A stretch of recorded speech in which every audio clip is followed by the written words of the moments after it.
হযরতুল আল্লামা হযরত মাওলানা আব্দুল খালেক শরীয়তপুরী হাফিজাহুল্লাহ হযরত আসবেন। আমার আগে অনেকেই কথা বলেছেন। দিগর নেহের কাবিল ইহতারাম, বিভিন্ন দিক দিগন্ত থেকে আগত তাওহীদ প্রিয়, ইসলাম প্রিয়, কোরআন প্রেমী ভাইয়েরা, বুড়া বাবারা, যুবক ভাইয়েরা, পর্দার অন্তরঙ্গত আমার মা ও বোনেরা, বিশ্বজগতের মালিক, বিশ্বপতি বালকের বিশ্ব দরবারে কালিমাতুর শুকর জ্ঞাপন করি যে মহান মালিক আমাদেরকে একটি জালিসুর রহমান জান্নাতের বাগানে বসার তৌফিক দান করেছেন। জান্নাতের বাগানে বসতে পেরে আমরা খুশি না বেজার? অল্প খুশি না বেশি খুশি? যদি বেশি খুশি হয়ে থাকি তাহলে বেশি খুশির আওয়াজে সেই মহিয়ান পরিমাণ প্রভুর দরবারে কালিমাতুর শুকর জ্ঞাপন করি। সকলের কণ্ঠকে একত্রিত করে শ্রদ্ধাবনত কণ্ঠে, বিনয়বনত চিত্তে, সমস্ত আবেগ ও ভালোবাসা উজাড় করে যুবক ভাইদেরকে বিশেষ করে বলছি, সিংহের মতো গর্জন দিয়ে কালিমাতুর শুকর জ্ঞাপন করি। সকলেই সমস্যার উচ্চারণ করে বলি আলহামদুলিল্লাহ। আর আওয়াজ দিয়ে বলেন আলহামদুলিল্লাহ। মুসলমানদের সাউন্ড কখনো হবে না ডাউন। কথা বলেন ঠিক কিনা? মুসলমান তো সিংহের জাতি, ঠিক না? শাহজালাল ইয়ামানি রাহমাতুল্লাহি আলাইহি সিলেটের জমিনে আসছেন। সামনে নদী, বিশাল বড় সুরমা নদী। এপার থেকে নারে তাকবীরের একটা স্লোগান দিয়েছিল। নারে তাকবীরের স্লোগানের কারণে ওই পাশের গৌর গোবিন্দের রাজপ্রাসাদের সমস্ত ঈদগুলো আস্তে আস্তে এমনি খসে পড়া শুরু হয়ে গিয়েছিল। কথা বলেন ঠিক কিনা? ওই মুসলমান আজ যদি নারে তাকবীরের ধ্বনি দিয়ে সামনে আগায়, বাতিল গোষ্ঠীরা মুসলমানদের যেই সমস্ত শত্রু আছে, নাস্তিক কুলাঙ্গাররা বাংলার জমিন থেকে বাড়াতে বাধ্য হবে। কথা বলেন ঠিক কিনা? এর আগে যিনি পালাইছেন ওনার সাথে নাস্তিক মুরতাদরাও আগে পালাইছেন। কথা বলেন ঠিক কিনা? তো মুসলমান সিংহের জাতি। মুসলমানদের আওয়াজ কখনো আস্তে আস্তে হবে না, মুসলমানদের আওয়াজ হবে উচ্চ গলায়। কথা বলেন। হযরত ওমর রাদিয়াল্লাহু তাআলা আনহু এমন উচ্চ স্বরের মানুষ ছিলেন। আল্লাহ রাসূল হাবিবে কিবরিয়া সরকারে দু আলম নবী বলেন, হযরত ওমর যদি গর্জন দিত, ওই পাশে যেই সমস্ত বাহিনীগুলা যুদ্ধ করার জন্য গিয়েছিল, হযরত ওমর খুতবার সময় বলতেছেন, ইয়া সারি আল জাবাল। ওই বাহিনীর সেনাপতি বলতেছে, হযরত ওমর মদিনা থেকে ইয়া সারি আল জাবাল বলেছিল, আর আমি যুদ্ধ করতে গিয়েছিলাম অনেক দূরে। ওই দূর থেকে হযরত ওমরের কণ্ঠের আওয়াজ ইয়া সারি আল জাবাল আমি শুনতেছিলাম। সুবহানাল্লাহ। তো মুসলমান হযরত ওমরের বংশধর। কথা বলেন। মুসলমানদের আওয়াজ কখনো হবে না নিচু। মুসলমানদের আওয়াজ সব সময় উঁচু গলায় বলতে হবে। কিছু কিছু জায়গায় এত নমনীয় হতে হয় না, এত নিচু হয়ে থাকলে হয় না। কথা বলেন ঠিক কি না? বাতিলরা যখন আমাদের সামনে উচ্চ গলায় কথা বলবে, ওই সময় আপনার জন্য ইনসাফ হলো আপনিও মুসলমান হিসেবে সিংহের গর্জন দিয়ে ওই বাতিলের সাথে হুঙ্কার দিয়ে কথা বলতে হবে। কথা বলেন ঠিক কি না? বাংলার জমিনে আজ মুসলমানরা টেকনাফ থেকে তেতুলিয়া, রূপসা থেকে পাথুরিয়া নারে তাকবীরের স্লোগান দিয়ে সামনে আগায়। সমস্ত নাস্তিক পলায়নরা, সমস্ত নাস্তিক মুরতাদরা আমাদের পদতলে এসে চুম্বন করতে বাধ্য হবে। কথা বলেন ঠিক কি না? সুতরাং আমাদেরকে ঈমানের বলিয়ানে বলিয়া হতে হবে। কথা বলেন। ঈমানের বলিয়ান হতে হবে। রাজি আছেন ইনশাআল্লাহ? যতক্ষণ থাকবো আমাদের প্রধান আকর্ষণ উনি আপনারা সবাই চিনেন। নাম জানেননি? আব্দুল খালেক শরীয়তপুরী। একই নামে সবাই চিনে, ঠিক না? আমাদের যখন জন্ম হয় নাই তখন থেকে তিনি ওয়াজ করেন, ঠিক না? এত আসছে, ঠিক না? আমাদের জন্মই হয় নাই। 90 দশকে উনি বয়ান শুরু করছে। আমাদের জন্ম 95। জন্মের 5 বছর আগে উনি বয়ান করে। তো ইনশাআল্লাহ ওনার বয়ান শুনে আখেরি মুনাজাত করে ইনশাআল্লাহ যাব। কি বলেন ইনশাআল্লাহ? হ্যাঁ, যাবেন ইনশাআল্লাহ। আমার সাথে একটু আওয়াজ দিতে হবে, সমস্ত আবেগকে একত্রিত করে আওয়াজ দিতে হবে নারে তাকবীরের স্লোগান দিব ইনশাআল্লাহ। আস্তে না জুড়ে নারে তাকবীর, নারে তাকবীর। ইসলামের শত্রুরা আল কোরআনের আলো, আলেম ওলামা যেখানে, তাফসীর মাহফিল যেখানে, শোরগোল যেখানে, নারে তাকবীর। শেষ পর্যন্ত থাকবো নাকি? কে হাত তুলি? ভাগবেন কি হাত তুলে ভাগবেন মানে জোশের সাথে হোশ নাই, ঠিক না? আল্লাহ সবাইকে শেষ পর্যন্ত থাকার তৌফিক দান করুন। সম্মানিত হাজিরিন, আসুন আমরা আলোচনার ভিতরে ঢুকে পড়ি। এদিক ওদিক আর কোনো কথা নাই, ইনশাআল্লাহ আলোচনায় সরাসরি চলে যাবো ইনশাআল্লাহ। কি বলেন? শেষ পর্যন্ত থাকবেন ইনশাআল্লাহ। কে কে থাকবেন হাত তুলে আপনারা দেন। নারায়ে তাকবীর, নারায়ে তাকবীর। আল্লাহ আমাদের সকলকে শেষ পর্যন্ত কবুল আর মঞ্জুর করেন, সকলে বলেন আমিন। সম্মানিত হাজিরিন, আমি পবিত্র কোরআন কারীমে সূরা নূহের কয়েকটা আয়াত পড়েছি। রাসূলের শানে অসংখ্য অগণিত হাদিস আছে রাসূল সাল্লাল্লাহু আলাইহি ওয়াসাল্লামের, তার মধ্যে থেকে ছোট্ট একটা হাদিস পড়েছি। আয়াত এবং হাদিসকে সামনে রেখে অল্প কিছুক্ষণ ইনশাআল্লাহ কথা বলবো, সকলে যেন আমলের নিয়তে শুনতে পারি। আল্লাহ তাআলা শুননেওয়ালা বলনেওয়ালা সবাইকে যেন আমল করার তৌফিক দান করেন। আমিন। এত আসলে আমিন কইলে তো আল্লাহ কবুল নাও করতে পারে, জোরে বলেন আমিন। তো আমি যে আয়াতটা আপনাদের সম্মুখে পড়েছি, এই আয়াতে হযরত নূহ আলাইহিস সালাতু ওয়াস সালাম ওনার উম্মতদেরকে বারবার যখন আল্লাহর নাফরমানি করত, বারবার হযরত নূহ আলাইহিস সালাতু ওয়াস সালাম বারবার ফিরে আসার জন্য বারবার তাগিদ দিতেন, বারবার বলতেন।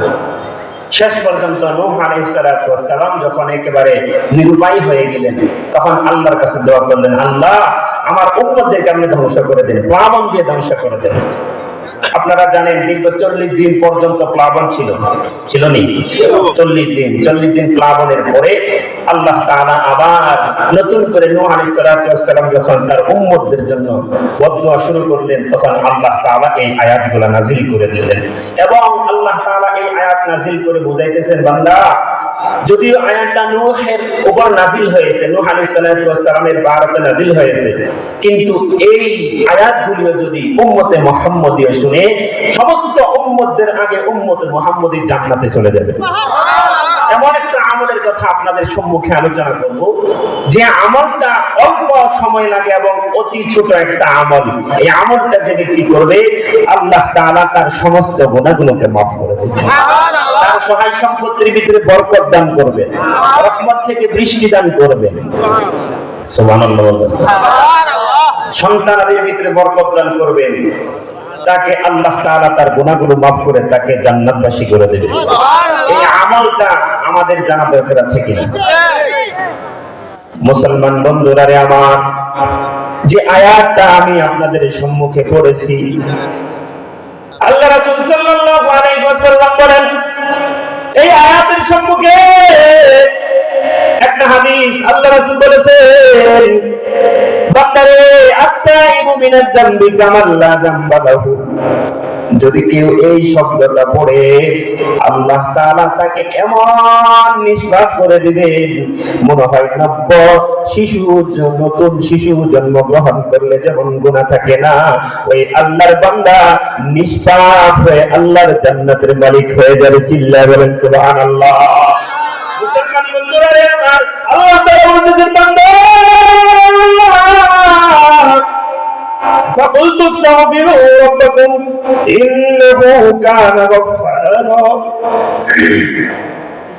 يرسل السماء عليكم مدرارا। আল্লাহ তাআলা বলেন, বান্দা এমন একটা আমল তোমাদেরকে বলে দিলাম, যে আমলটা করবা আল্লাহ তাআলা জীবনের সমস্ত গুনাহগুলো মাফ করে দিবেন। সুবহানাল্লাহ। কালকে বলেন 1 নাম্বার চিরজীবনের গুনাহ মাফ, 5টা পুরস্কার। 1 নাম্বার চিরজীবনের সব গুনাহ মাফ। 2 নাম্বার পুরস্কার হলো আল্লাহ তাআলা বলেন, বান্দারে যে সময় তোমাদের জন্য খরা থাকবে, ওই সময় আমি আল্লাহ রহমতের বৃষ্টি দিয়ে তোমাদেরকে একদম তৃপ্তি করে দেব। সুবহানাল্লাহ। 3 নাম্বার পুরস্কার হলো আল্লাহ তাআলা বলেন, বান্দা আমি তোমার সহায় সম্পত্তির ভিতরে বরকত দান করে তোমাকে ধনী বানায় দেব। সুবহানাল্লাহ। 4 নাম্বার পুরস্কার হলো আল্লাহ তাআলা বলেন, বান্দারে একটা আমল করবা, একটা আমলের বিনিময়ে আমি তোমাকে 5টা পুরস্কারের 4 নাম্বার পুরস্কার হলো তোমার সহায় সম্পত্তির ভিতরে বরকত দান করার পরেও তোমার সন্তানাদির ভিতরে আমি আল্লাহ বরকত দান করে দেব। সুবহানাল্লাহ। 5 নাম্বার পুরস্কার হলো আল্লাহ তাআলা বলতেছেন ওয়া জাআলাকুম জান্নাতি ওয়া জাআলাকুম আনহারা। আল্লাহ বলেন বান্দারে 5টা পুরস্কারের মধ্যে শেষ পুরস্কার হলো আমি আল্লাহ তোমাকে চির সুখময় জান্নাত তোমার জন্য বরাদ্দ রাখব। সুবহানাল্লাহ। একটা আমল করলে 5টা পুরস্কার। কয়টা পুরস্কার? এই আমলটা জানা দরকার আছে কিনা? জানবেন? খালি শুনবেন না, আমল করবেন। ছোট্ট আমল। আমরা জানি গোলমরিচের ঝাল বেশি, ঠিক না? গোলমরিচের ঝাল বেশি। এই আমলটা ছোট কিন্তু এর পাওয়ার অনেক বেশি। সুবহানাল্লাহ। কি আমল? যে আমলটা করলে 5টা পুরস্কার দিবেন আল্লাহ তাআলা। এত বড় আমল না, ছোট্ট একটা আমল, কিন্তু আমলটা করলে 5টা পুরস্কার। জীবনের সব গুনাহ মাফ। কি আমাদের গুনাহ নাই? গুনাহ আছে নি? না, সব গুনাহ একদম প্রধানমন্ত্রী নিয়ে তারপর ইন্ডিয়া চলে গেছে। আমাদের গুনাহ কিছু আছে, আছে নি? তো আমাদের যেহেতু গুনাহ আছে, আল্লাহ বলেন একটা কাজ করবা, আমি আল্লাহ তোমার জিন্দেগির সমস্ত গুনাহগুলো মাফ করে দেব। কাজটা কি বলেই ফেলি, আর লোকে লাভ নাই। কাজটা হলো আস্তাগফিরুল্লাহ। কি? আওয়াজ দিয়ে বলেন কি? আস্তাগফিরুল্লাহ। আল্লাহ বলেন ফাকুল তাস্তাগফিরু রাব্বাকুম ইন্নাহু কানা গাফফারা।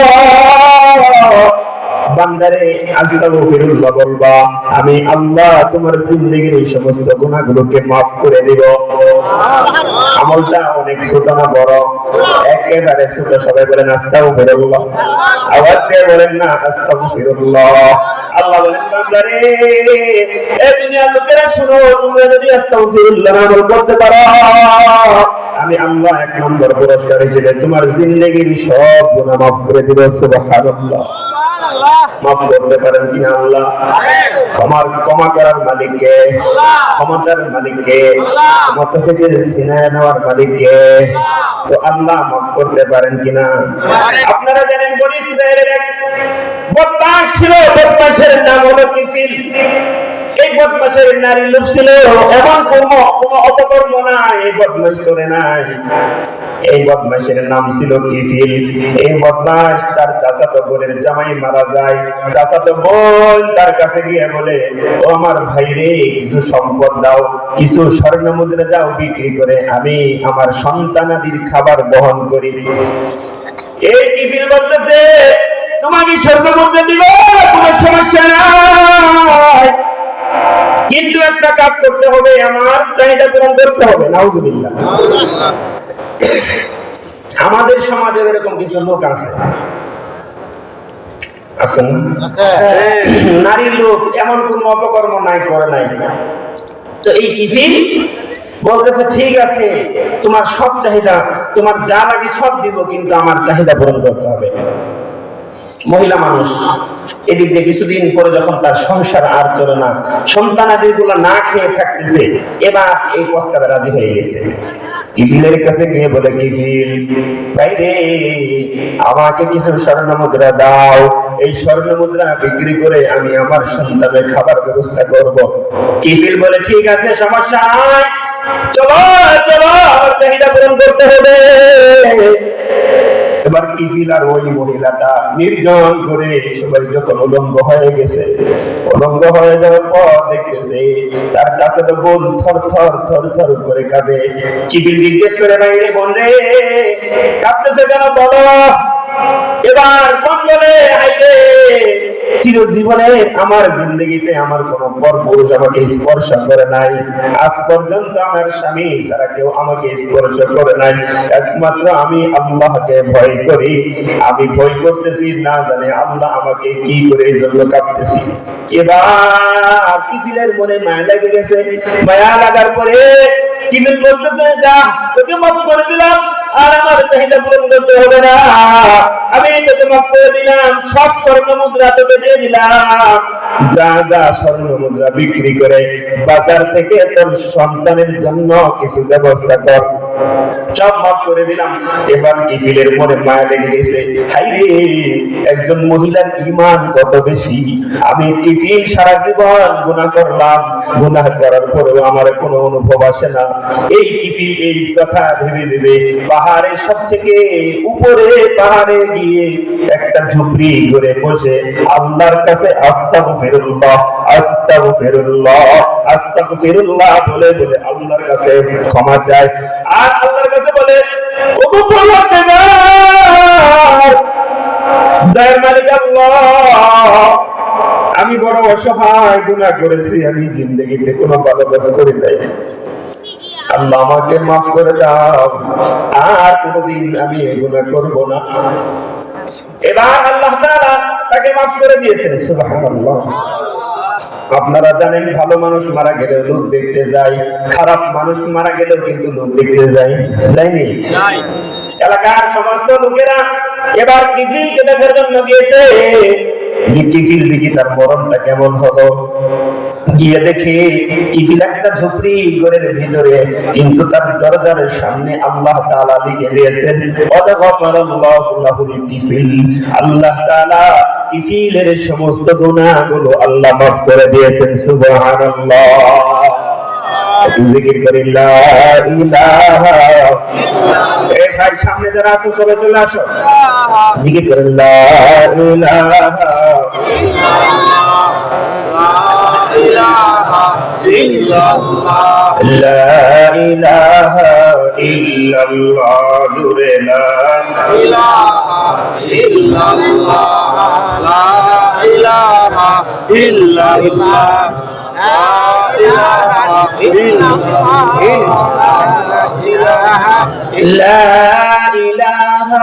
ইল্লাল্লাহ মুহাম্মাদুর রাসূলুল্লাহ। সকলেই পড়ি সাল্লাল্লাহু আলাইহি ওয়াসাল্লাম। কিফিলকে আল্লাহ তাআলা মাফ করে দিয়েছেন, তার দরজার সামনে লেখা কদ গফারাল্লাহু লাহুল কিফিল, আল্লাহ তাআলা কিফিলের জীবনের সমস্ত গুনাহগুলো মাফ করে দিয়েছেন। সুবহানাল্লাহ সুবহানাল্লাহ। তো আস্তাগফিরুল্লাহ আমল করলে আল্লাহ তাআলা তার জীবনের সমস্ত গুনাহগুলো মাফ করে দেন। তো আমরা এখানে আসছি আল্লাহ তাআলা ক্ষমার আশায় আসছি, কি বলে ঠিক না? এখান থেকে চলে যাব আমরা যেন নিষ্পাপ হয়ে বাড়িতে ফিরি, সবাই ইনশাআল্লাহ। আল্লাহ তাআলা আমাদের সকলকে নিষ্পাপ করে বাড়িতে ফিরিয়ে দেন, সকলে বলেন আমিন। বলতেছিলাম আস্তাগফিরুল্লাহ আমল করবে, কোন বান্দা যদি গায়ে লাগায় আস্তাগফিরুল্লাহ পড়ে আল্লাহ তাআলা তার জীবনের এই সমস্ত গুনাহগুলো মাফ করে দিবেন, এক নাম্বার। দুই নাম্বার হলো আল্লাহ তাআলা ইউরসিলিস সামাআ আলাইকুম মিদরারা, আল্লাহ তাআলা আসমান থেকে তোমাদের জন্য রহমতের বৃষ্টি দিবেন। তিন নাম্বার হলো আল্লাহ তাআলা বলেন ওয়ায়ুমদিদুকুম বিআমওয়াল ওয়া বানিন, আল্লাহ তাআলা বলেন বান্দারে একটা কাজ করবা, আস্তাগফিরুল্লাহর আমল করবা, আমি আল্লাহ তোমার জিন্দেগীর সমস্ত গুনাহগুলোকে মাফ করে দিব, তোমার রহমতের বৃষ্টি দিব, তোমার সহায় সম্পত্তির ভিতরে বরকত দান করে ধনী বানায়া দিব। চার নাম্বার হলো আমি আল্লাহ তোমার সন্তানের ভিতরে বরকত দান করে দিব। সুবহানাল্লাহ। পাঁচ নাম্বার হলো আল্লাহ তাআলা বলেন বান্দারে যে ব্যক্তি একটা কাজ করবা, পাঁচ নাম্বার পুরস্কার হলো আমি আল্লাহ তোমার চিরজীবনের গুনাহগুলো মাফ করে তোমার জান্নাত বিশিষ্ট জান্নাত রেখেছি, তোমাকে আমি আল্লাহ জান্নাত দান করে দেব। সুবহানাল্লাহ। পাঁচটা পুরস্কার, কয়টা? পাঁচটা। কি আমল? সবাই বলেন আস্তাগফিরুল্লাহ। কেউ যদি মায়া লাগায় আস্তাগফিরুল্লাহ বলে আল্লাহ বলেন বান্দারে, কেউ যদি মায়া লাগায় আস্তাগফিরুল্লাহ বলে আল্লাহ তাআলা তার জিন্দেগীর এই সমস্ত গুনাহগুলোকে মাফ করে দিবেন। হযরত ওমর রাদিয়াল্লাহু তাআলা একদিন বের হয়েছেন, সকালবেলা রাসূলের পিছনে ফজর নামাজ আদায় করেছেন। আল্লাহ রাসূল সাল্লাল্লাহু আলাইহি ওয়াসাল্লাম ফজর নামাজ পড়িয়েছেন। নামাজ পড়ার পরে হযরত ওমর এমন একজন শক্তিশালী মানুষ ছিলেন, হাদিসে পাওয়া যায় হযরত ওমর যে রাস্তায় চলতো শয়তান ওই রাস্তায় চলতে ভয় পাইত। সুবহানাল্লাহ। শয়তান যে রাস্তায় আসতেছে দেখতেছে উমর আসতেছে, ওই রাস্তা চেঞ্জ করে অন্য রাস্তা ধরতো। উমরের এমন শক্তি ছিল, এমন গর্জন ছিল, আল্লাহ তাআলা হযরত ওমরের শানে 4টা আয়াত নাযিল করেছেন। সুবহানাল্লাহ। সুবহানাল্লাহ বলতে মন চাই না। সুবহানাল্লাহ। যুবক ভাই আওয়াজ দিয়ে বলো সুবহানাল্লাহ। তো হযরত ওমর একদিন মদিনায় ভূমিকম্প হচ্ছে। হযরত ওমর খোলা তরবারি অর্ধেকটা জমিনের ভিতরে ঢুকে গেছে আর বলে, মদিনার মাটি, ও মদিনার মাটি, আমি ওমর বেঁচে আছি,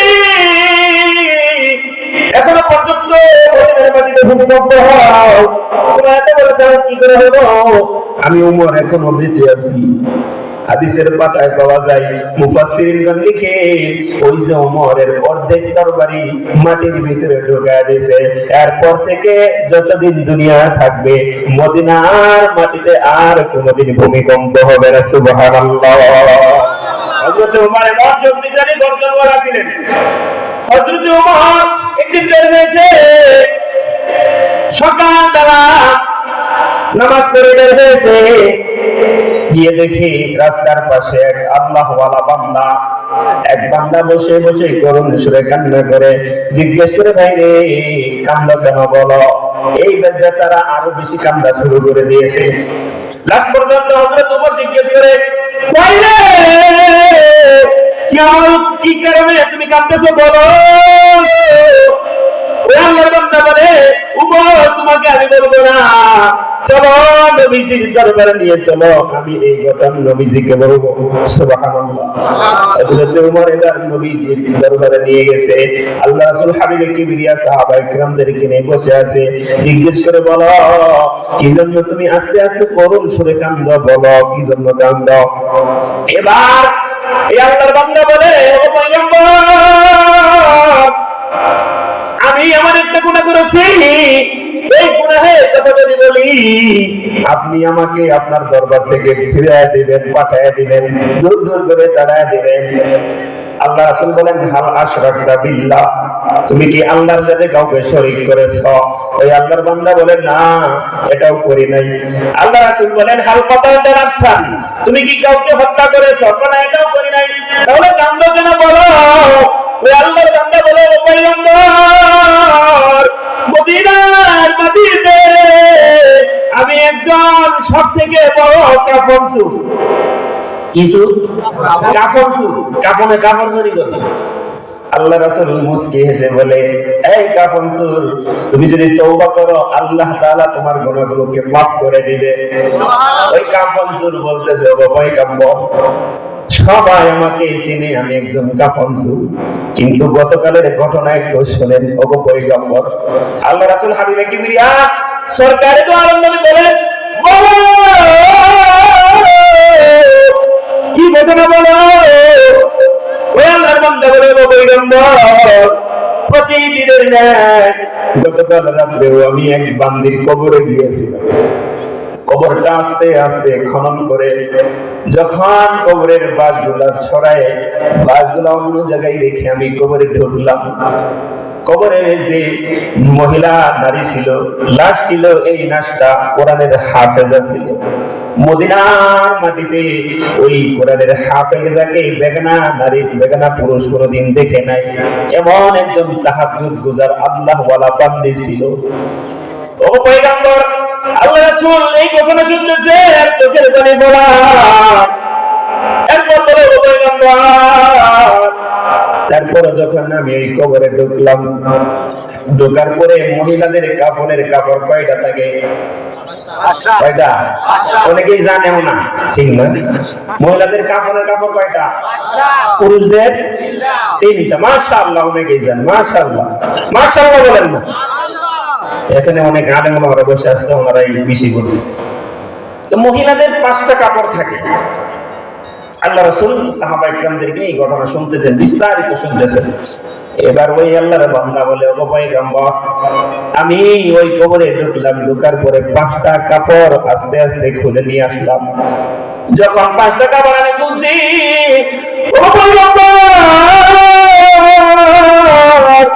খোদার কসম করে বলি, ওই মহিলার দিকে যখন দেখেছি মনে হয় আসমানে পূর্ণিমার একটা চাঁদ কবরে পড়ে গেছে।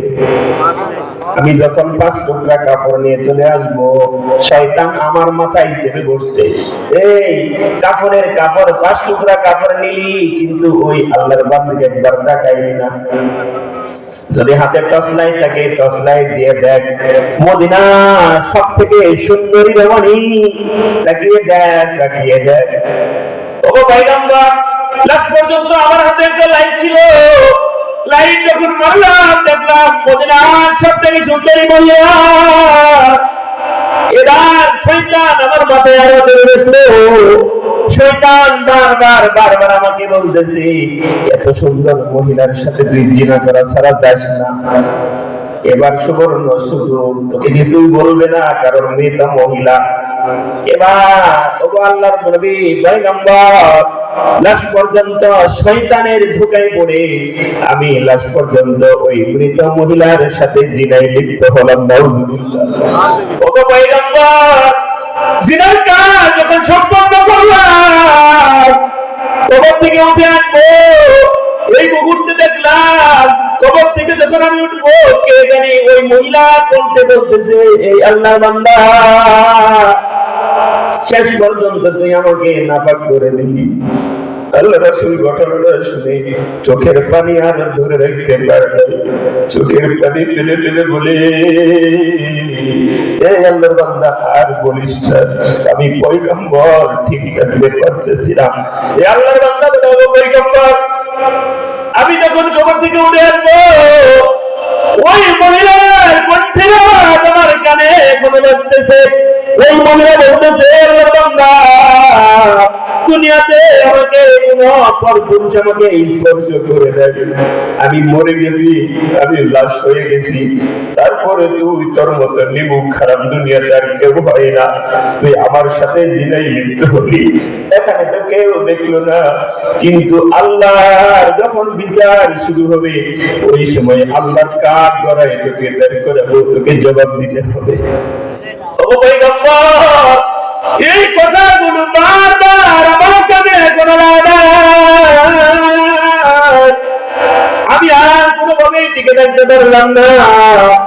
আস্তে আস্তে কবর থেকে উঠে এসে ওগো পয়গম্বর আপনার কাছে আসলাম। এবার নবী আরবি বলতেছে, এই আল্লাহর বান্দা, তুই এমন গুনাহ করেছস, তোর গুনাহ আল্লাহ মাফ করবে না, যা তুই আমার দরবার থেকে দূর হয়ে যা, তোর গুনাহ আল্লাহ মাফ করবে না। বলেন দেখি মাফ করবে কিনা আল্লাহ? একদিন না, 2 দিন নয়, 1 মাস নয়, দীর্ঘ 40 দিন পর্যন্ত এই আল্লাহর বান্দা গিয়ে সব থেকে উঁচা পাহাড়ে বসে বসে কাঁদতে কাঁদতে তার চোখ দুটো বন্ধ হয়ে গেছে, চোখ দিয়ে আর পানি নাই, রক্ত বের হয়। আল্লাহর কাছে বলে, আল্লাহ, আমি সব থেকে বড় গুনাহগার, একটা গুনাহ করি, কাফন চুরি করি, আবার একজন মৃত মহিলার সাথে আমি জিনায় লিপ্ত হয়েছিলাম। ওগো মালিক আল্লাহ, তুমি যদি মাফ না করো, তোমার নবী মুহাম্মদ আমাকে ফিরিয়ে দিয়েছে, তুমি যদি মাফ না করো, আমি আল্লাহর বান্দা কোথায় যাব? একদিন নয়, 2 দিন নয়, দীর্ঘ 40 দিন পর্যন্ত আল্লাহ রাসূল হাদিসের পাতায় বলেন, দীর্ঘ 40 দিন পরে, 40 দিন পর্যন্ত কোনো ওহী আসে না। দীর্ঘ 40 দিন পরে জিবরাইল এসে আল্লাহ রাসূলকে জিজ্ঞেস করে, ওগো পয়গম্বর, আমি আপনাকে 3টা প্রশ্ন করব, উত্তর দিবেন নি? হাবিবে কিবরিয়া সরকারে নবী বলেন, কি প্রশ্ন, উত্তর দিব? জিবরাইল বলতেছে, ওগো পয়গম্বর, দুনিয়ার সমস্ত মানুষদেরকে কে সৃষ্টি করেছেন, আপনি না আল্লাহ? সব মানুষকে কে সৃষ্টি করেছেন? সব কিছু সৃষ্টির মালিক আল্লাহ। এবার পয়গম্বর বলতেছে, জিবরাইল কি বলতেছে বুঝলাম না, সব কিছুর মালিক তো আল্লাহ। 2 নম্বরে বলতেছে, ওগো পয়গম্বর, বলেন দুনিয়ার সমস্ত লোকদেরকে কে খাওয়াই দেন? আল্লাহ রাসূল বলেন, আমাকে সহ আল্লাহ সবাইকে 3 বেলা খাওয়ান। আকাশের, বাতাসের, পাহাড়ের, পর্বতের, সাগরের সমস্ত জীব জানোয়ার গুলাকে আল্লাহ খাওয়া। এবার বলেন ওগো পয়গম্বর, গুনাহগার ব্যক্তিকে মাফ করার মালিক আপনি না আল্লাহ? মাফ করার ক্ষমতা কার? আওয়াজ দিয়ে বলেন না কার? সবাইকে মাফ করেন ওগো পয়গম্বর বলেন। আল্লাহ রাসূল বলতেছে জিবরাইল তুমি যে তিনটা প্রশ্ন করলা, তিনটা প্রশ্নের উত্তরে আল্লাহ মাফ করে, আল্লাহ খাওয়ায়, আল্লাহ সৃষ্টি করেছে। আল্লাহ রাসূলকে এই কথা শোনার পরে জিবরাইল দেখে রাসূলের চোখ দিয়ে পানি বের হয়। জিবরাইল জিজ্ঞেস করে ওগো পয়গম্বর কাঁদেন কেন বলে? আল্লাহ রাসূল হাবিবে কিবরিয়া বলে জিবরাইল ভাই আজ 40 দিন পর্যন্ত কোনো ওহী আসে না, মনে হয় আল্লাহ আমার উপর নারাজ হয়েছে। এবার জিবরাইল বলতেছে ওগো পয়গম্বর দীর্ঘ 40 দিন আগে আপনি এক বান্দাকে ফিরে দিয়েছিলেন, ওই বান্দাকে পাহাড় থেকে ধরে আনেন। আল্লাহ রাসূল হাবিবে কিবরিয়া সাহাবায়ে কিরামদেরকে পাঠিয়ে দিলেন, যাও যাও অমুক পাহাড়ে উঁচায় এক আল্লাহর বান্দা আছে, এটাকে ধরে আনো। সবাই মিলে ধরে আনলো। আনার পরে বলতেছে আমার ভুল হয়েছে, তুমি এত বড় ঘোড়া করেছো, মৃত মহিলার সাথে জিনা করেছো, কাফন চুরি করো, এটা একটা বড় অপরাধ। আবার মৃত মহিলার সাথে জিনা করেছো, তুমি এমন তওবা করেছো, একদিন নয়, 2 দিন নয়, 1 মাস নয়, দীর্ঘ 40 দিন পর্যন্ত আস্তাগফিরুল্লাহ বলছে, তওবা করেছে। পয়গম্বর আরবি বলেন তুমি যেহেতু 40 দিন পর্যন্ত এমন তওবা করেছো, তওবার খাতিরে আল্লাহ তোমার জিন্দেগীর সমস্ত গুনাহ গুলো মাফ করে দিয়েছেন। সুবহানাল্লাহ। মৃত মহিলার সাথে জিনা করেছো, সব গুনাহ মাফ করে দিয়েছেন, সব গুনাহ মাফ। আস্তাগফিরুল্লাহর আমল করলে সব গুনাহ মাফ। সুবহানাল্লাহ। আস্তাগফিরুল্লাহর পাওয়ার অনেক বেশি। আস্তাগফিরুল্লাহ ছোট হইলেও পাওয়ার অনেক বেশি। সূরা ইখলাস ছোট না বড়? কুল হুয়াল্লাহ সূরা ছোট না বড়? অল্প না? এর পাওয়ার অনেক বেশি। হাবিবে কিবরিয়া সরকার জালাল নবী বলেন কেউ যদি কুল হুয়াল্লাহ সূরা একবার পাঠ করে, নবী আরবি বলেন ওই আল্লাহর বান্দার আমলনামায় আল্লাহ তাআলা 10 পারা করে সওয়াব দান করে দিবেন। কেউ যদি 2 বার পাঠ করে 20 পারা, 3 বার পাঠ করলে 30 পারা পুরা কোরআনুল কারীম খতম করার সওয়াব দান করে দিবেন। সুবহানাল্লাহ। একদিন সামনে দিয়ে চাচার মুড়ি যাই কে জানে হেঁটে যায়, জিবরাইল রাসূলের কাছে বসা জিজ্ঞেস করে ওগো পয়গম্বর ওই লোকটাকে চিনেন নাকি? আল্লাহ রাসূল বলেন আমি তো চিনি, কিন্তু তুমি জিবরাইল কিভাবে চিনো? জিবরাইল বলে ওগো পয়গম্বর ওই আল্লাহর বান্দাকে শুধু আমি একা জিবরাইল চিনি না, আসমানের যত ফেরেশতা আছে সব ফেরেশতাগুলো জিবরাইলকে চিনে। সুবহানাল্লাহ। কালকে বলেন শুধু তাই নয়, স্বয়ং আল্লাহ ওই আল্লাহর বান্দাকে চিনে। সুবহানাল্লাহ। ডাক দিলেন কাছে, জিজ্ঞেস করলেন কি আমল করো?